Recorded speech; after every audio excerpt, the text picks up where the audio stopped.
Hi, my name's Sasha Moore, and I'm so delighted to be here today with Alex Enkic, who's an asset finance broker at National Finance and Loans. Welcome, Alex. Thank you, Sasha. How are you?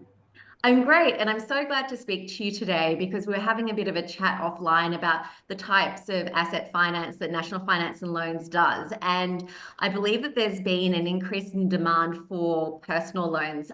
So why don't you tell me about a recent example that came across your desk?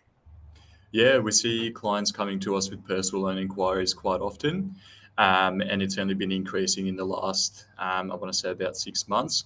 One that sort of stands out to me is so with personal loans, it's the quickness of it is very important for a lot of clients because it's more of a simple process to asset finance because we're not most of the time, we're not securitizing anything, so we don't need to deal with invoices and things like that, so we can get things done quickly.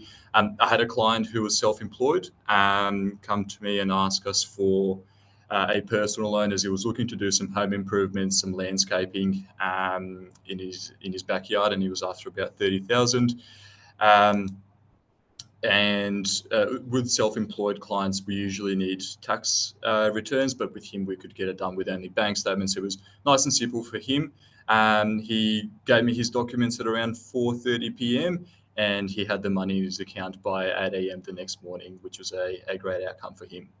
Yeah, that's awesome. So, in terms of that personal loan sector, what type of areas are dominating that? So, what type of areas within that personal loan category have you seen change? Are you asking in regards to the Like just the types of usage? Yeah, yeah. the usage?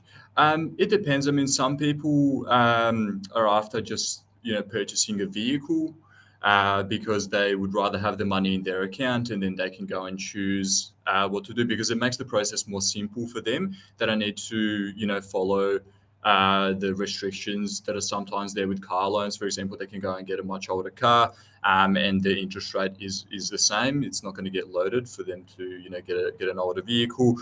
We see a lot of home improvements and a bit of gap finance there as well when people are purchasing property and the costs are a little bit higher than they anticipated for in the beginning. Okay, awesome. Well, thank you so much for your insights, Alex. I look forward to speaking to you next time. Thank you, Sasha.